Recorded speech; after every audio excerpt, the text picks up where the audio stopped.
It's been a long, hard day of campaigning, and Kowe is going right down to the wire. And it's a difference this time around in the Tamil Nadu elections with Lok Sabha that the attention is not in Chennai, but at the second largest city, because that's where everybody thinks it's going to be a tight fight. Somebody who's been in the thick of all the action, State BJP President Thiru K. Annamalai. Vanakkam, Romma Nandri. It's late in the evening. You've had a long day, but are you really the joker in the pack? Because that's what some people are calling you now, Annamalai. Who is calling, sir? Dayanidhi Maran sir is also calling you a joker. I think the world's greatest leader, living leader, has given the reply. So if I give a reply, it doesn't look nice. The world's greatest leader has replied. So I am a mere small man, rearing some sheep and doing some agriculture and being a party karyakarta. So if I reply, it will go over PM Modiji's reply. So I'll just wait. How does it feel that Prime Minister is himself so effusive in his praise for you, even in his interview with the ANI and at the rally the other day? Sir, the Honorable PM sir is very kind to us, very kind to Tamil Nadu BJP. He has given a lot of time to us. Of course, he does a very punishing schedule on himself, but still he finds a time, and whenever we call him, and 2022, 23, 24, if you look at all the 3 years, every time when the party has asked him to come, PM sir has responded and he has come. That to this 2024, from January 2nd, Ram Prana Pratishtha, then right up to pre-campaigning, after the selection of candidates in the next round of campaigning, PM has been too kind. It is not because PM is doing this politically, it is simply because PM has got Tamil Nadu a special place in his heart. And whenever he praises me, it is not that he is praising annamalai, he is praising probably a person on behalf of Karyakarta. That's how I see it.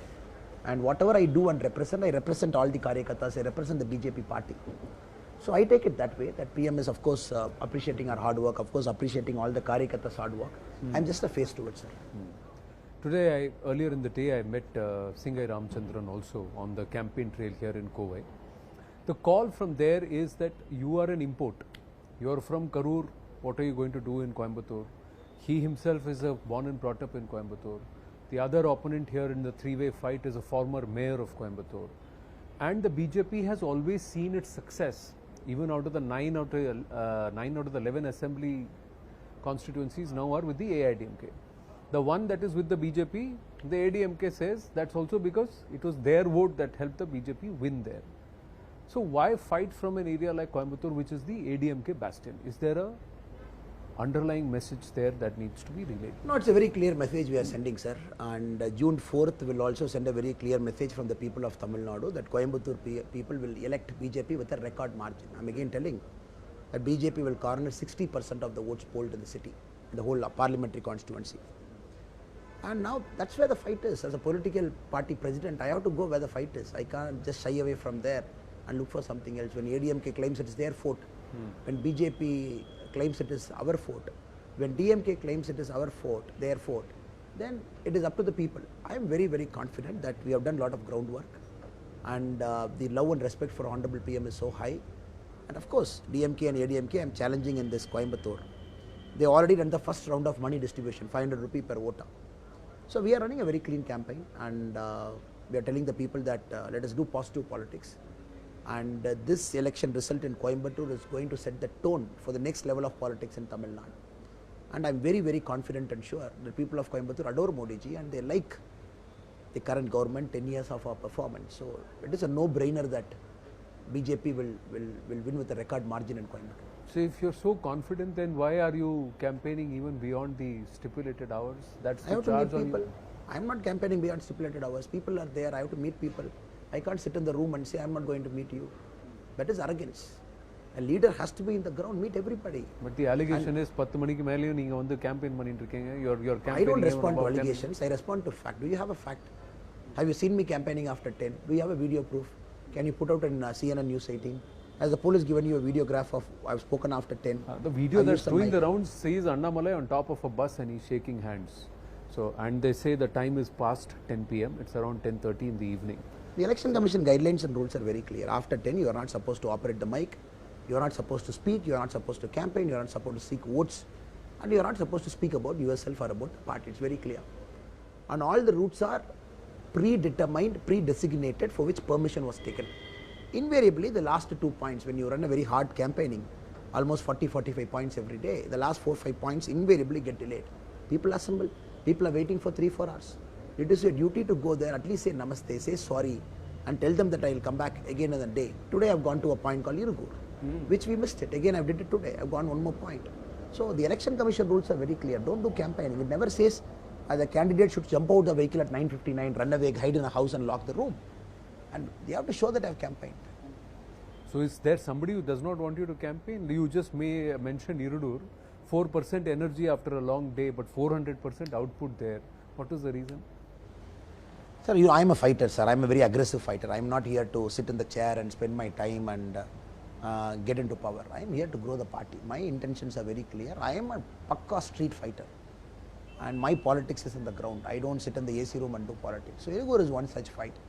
The other day the police have prevented me from getting into Irugur. Today we wanted to prove a point that Irugur people are with us and they will come out, they will support and they will stand with us even if we cancel that point and go back second time within 24 hours. That is what we wanted to do, and people of Irugur and Coimbatore has been very kind. Wherever we go, their support for us is truly overwhelming. So that crowd there was BJP cadre? Was it organized? Everywhere it is 80% public, sir. 80% public. So if in the heart of Coimbatore and a place like Irudur, which is supposed to be a stronghold of certain leaders, if that's the turnout, what's the message? 60% votes polled will go to BJP. I am saying this again and again. I read the ground well. I am in the ground and people are very clear, sir. And Coimbatore is one kind of city where you can't just buy people with money. And the typical Tamil Nadu politics of adjustment politics between Dravidian party, throwing money, trying to purchase voters, doesn't work here. And second, Coimbatore city is a self-made, it's a self-respecting city. And likewise many cities in Tamil Nadu as well. But this time, it's a very prestige battle for the DMK because DMK has deployed 7-8 ministers and the full intelligence team is deployed here. They don't want to lose this at any cost. The ADMK claims this is their bastion and all the MLAs are with them and that is their fort. And we are not here to pick up any small fights. We are here for civilizational fight. And we want to bring dharmic renewal. We want to show the people that a positive politics still has got place in Tamil Nadu. And that when Modi ji is going to come back with a thumping majority, Tamil Nadu should contribute in a positive way. Not buying voters with money and not doing all this harakiri. Neenga civilizational fight nu sonneenga, that's a big statement. Why do you say it's a civilizational fight? So what do you see, sir? Why are we standing alone? We are propagating our ideology. We are talking what we are. And 2019 nobody could speak because you are part of a larger alliance. And you are standing in 5 seats, ADMK is standing in the rest. And our cadres were not even allowed to campaign on the ground. And you couldn't even say what is right and wrong. Because it was an ADMK centric campaigning in 2019. Because normally the bigger alliance partners will overshadow you. So right now the party leadership has taken a clear call that BJP is going alone. Our cadres are fighting tooth and nail. And our cadres are getting attacked by DMK. Our cadres are going convincing every person why their vote matters to Modi ji. So this is our fight. It is a renewal every time because we are doing a politics that is against the Dravidian era kind of politics, against caste, money power, abuse of political power, administrative power. So right now, so this is first thing in Tamil Nadu's first step. You want to revive the civilizational glory, you got to set right and say, I am different. People have to see a difference in you. You cannot cling on to a Dravidian party and say that we are different. So 2024 is a very breath of fresh air for us. It's a very important election for us. People see what exactly is BJP bringing to the table. That decides the future course of Tamil Nadu politics. Being a 60% vote share, you're saying. You're also saying that it's a civilizational fight. I had a chat with SP Velumani earlier. He was campaigning for Singai Ramachandran, and he said ADMK first, DMK second, and BJP annamalai a distant third. That's his. And we, he is claimed to be the local Bahubali or the strong man in this place. Former ADMK minister in the jail. Local Bahubali, 10 years minister. You generate money. You want to buy money with people with money. And they call themselves Bahubali. That era is over, sir. People who call themselves Bahubali, caste Bahubali, money Bahubali, and that is over. India is teaching all this Bahubalis a lesson. Is it really over here on ground? Yeah, sir. UP got over, Bihar is getting over, Maharashtra will get over in 2024. Each state, all the Bahubalis are getting eliminated. Bahubalis are two ways, sir. Either you have a caste backup or you have money backup. Only two ways Bahubali operate. This is the era of common man politics. People want to stand behind an underdog, a common man, Of course I know BJP in Coimbatore, where we are, we know, and where we are now, we know. And we know what ADMK was and we know what ADMK is now. We are not underestimating anything. We know exactly what is our strength. We know exactly what people's mindset is. The so-called Bahubali, the money power, muscle power, Tamil Nadu will put an end to it, all this nonsense. But you're saying in Coimbatore caste doesn't matter. The Naidu caste will not come into play, Counters will not come to play, Kongu belt, so Kongu will not come into play. I don't do my campaigning on caste, sir, because I wore khaki for a long time. And once you wear khaki, I've transcended caste. And for me, everybody is same. But is that not a consideration on ground? Are you really saying that Tamil Nadu sir, will transcend that? Everybody can transcend caste, sir. It is the message that you bring to them. And you do caste politics, people would like to do caste politics. You don't do caste politics, other people are willing to give you a chance. It is how you set foot as a candidate that matters. Many candidates are insecure, they want to cling to their caste and say, no, I can speak in this language, I'm this caste. No, I want to transcend it. And when will you transcend it? If you can't transcend that in a city like Coimbatore, then what is the point of doing politics? At the age of 39, still saying caste matters in 21st century India, in Modi ji's era, and saying that, oh, put a caste like this. I don't believe in it. See, you've always talked about what Modi ji has done, and that's your plank, that this is what the PM has done, and we want to talk about the work that we want to do and we are done. So how does Sundakkai come into your lexicon? Oh, Sundakkai meaning who, sir? You have to say. You are the one who's saying If you're it. playing that thing, I will say now. I was just tracing in one of the speeches Honorable Prime Minister's journey, 1950, T. Sellers family, Modi ji's mother, washing utensils in 5 houses. There, leaders are made in the ground, sir. It is the dust and sweat and mud. You have to roll it over. And from there, leadership emerges. And that leadership is grounded. So Modi ji is that kind of leader. Poor family, extremely poor, left his home, traveled, wandered, trying to find the life's purpose. 35, joining BJP from RSS as a pracharak. You know the rest of the story. I'm just comparing the evolution of a leader. Born with a golden spoon, 3rd generation, cinema actor, doesn't even did 1 day's work to earn his meal. And then Udayanidhi Stalin comments about PM Modi.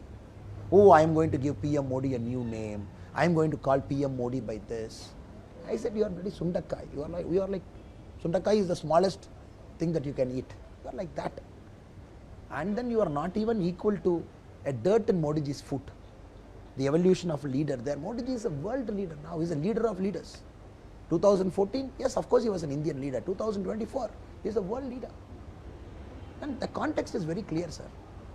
Iran attacking Israel. You don't know what Israel's reaction is going to be. Russia, Ukraine and fight. I am telling you, if there is one leader who can stop it, the 3rd World War from coming, it is going to be Modi ji in 25, 26 kind of period. And the whole world is going to look at Modi ji in about 1 year from now. So you're talking of that kind of leader, simply because you have a mic, you have a pedigree, you have a family protection, and you want to call Modi ji by name. So I said, you are just a Sundakkai. You should know your place before you comment on other leaders. That's what they are saying about the BJP in terms of the party, saying 39 seats in the Lok Sabha. One Kovai, Annamalai claims that he may win. Beyond that, what? So what is the BJP? We will win many things, sir. You look at BJP's performance in June 4. Tamil Nadu, BJP will be in double digit, the numbers alone. Vote share, NDA will cross 35%. I am being very consistent. That is what is in the ground. And you will see this on June 4th also. People can underestimate, people can still live in 1960s, 1970s era. This has changed, our ground is shifted. And who are these politicians, sir, who are saying, you lose power, 3 years sleep in home, 4th year do 4 protest and agitation, 5th year you come to ground and say that I am different. This is a party that works 365 days winning or losing. This is the party that works 24/7 winning or losing. In a way, for us, winning and losing doesn't matter because every day we do the same work. And Tamil Nadu is like, you lose, you sleep for 3 years, leader of opposition, nothing you do. Then you wake up 4th year, you will say, oh, I will do 3 agitation so that I want my party presence to be felt. Then you say, oh, I am ready for the next CM. This is how Tamil Nadu politics was for the last many, many years. And BJP is breaking it only because of our cadres. Very hard work, right up to the Prime Minister, to the lowest common denominator, who is our booth president. So results have to inevitably show. It's only a matter of time, sir. Hard work cannot fail. All the cadres, 164 people getting arrested in 33 months. All film series at 2 o'clock barge into their home, pick them up in front of wife and kids, scare them. Only because they put some social media post, which High Court quashes one month later. They do this kind of nonsense, the common people are watching, sir. You cannot provoke a common people. common people are watching all the atrocities DMK is doing. And who is raising voice against the DMK? Who is suffering because of raising a voice against DMK? Who is going to jail? So inevitably this has to give you a result. It's a matter of time. I know you're pressed for time. Final two questions. One is, you said you're telling the people when you're campaigning, I will take your case, Coimbator's case to Parliament, to Modi ji, and get things for Tamil Nadu and Coimbatore. So you put something for your Thambi, and you're equating them as a family member. But does that mean that you will now then move to the Lok Sabha? Because you had other aspirations about doing more for the state? Sir, of course we are doing everything, but there is a responsibility of a member of parliament. Of course you cannot shed away that responsibility. If and when the Coimbatore people elect you with God's blessing, that responsibility is also equally important. That is not going to stop you from doing other duty. It is the party's call. The moment you stand for the people, you become their MP. It is important that you deliver what you have promised. And of course you can deliver. You can always balance things. It is only a matter of management, time management, hectic workload management. So you have to do it. People see you. If 2026 you have to make an attempt for BJP to come to power, sir. The MPs that who get elected now by the people of Tamil Nadu with people's blessings, whoever is getting elected in the state, they have to perform for the next 500 days, 600 days. That is equally important to show, look, we have changed the city. Now we want to change the state. Please give us an opportunity. That is going to be a more powerful narrative than just criticizing DMK. Finally, last question. There's going to be a lot of first time voting. That means a lot of people may be voting for the BJP for the first time, and also a lot of people may be voting for the first time. So what would you like to say to the youngsters and also the first time voters? I would say, sir, a first time voter is audacious. He thinks big, he or she. Doesn't fit into the conventions. They always think they can break everything and keep raising the bar. And if they look at all the attributes, it suits BJP. We are big believers in big thinking. We don't operate in incremental thinking. Our vision is very big. And 10 years of Modi ji's government is just a testament to how big we think. The performance we have done, the unthinkable feat that our government has achieved. So I would request all the first time voters that you should look at a party that reflects your attitude, big vision. And now, I'm just giving one example, sir. Congress, last year in power in Lok Sabha, when did they say they will become the 5th largest economy? They said it is 2030 or something they'll become. So that is okay. Now if you ask Congress when will we become the world's largest economy, they might probably say 2100. So this is where Modi ji differentiates himself. Of course he sets a goal big, he pushes himself so hard, he tries to reach there. Who would have believed that India can host a spectacular G20? Who could believe that Modi ji will be a world leader of 10 years back, an Indian leader will be a world leader determining the world politics? Who would have believed the whole of Middle East would respect an Indian Prime Minister fully and endorse him fully, where the UAE Emirates can call him Modi ji, this is your second home after India. So these are unthinkable things. Now we have achieved it. And Modi ji is not resting. He is saying, okay, let me do 10x more. Can I achieve third largest economy in 2027, 2028? Can I achieve 32 trillion by 2047? He is again putting 10x. So we have to understand. If you grow 13.5% from today, if China grows 4% from today, both of us will meet in 2042. But he's like, I'm going to get it. So this kind of audacious thinking, any youngster is watching. The right choice for you is Modi ji and BJP and Lotus. Annamalai, all the very, very best. Thank you, sir. You can only work hard. Result is not under your control. Always it is God. We surrender at the lotus feet of the Lord. Thank you, sir. There again you plug the lotus. All the very best.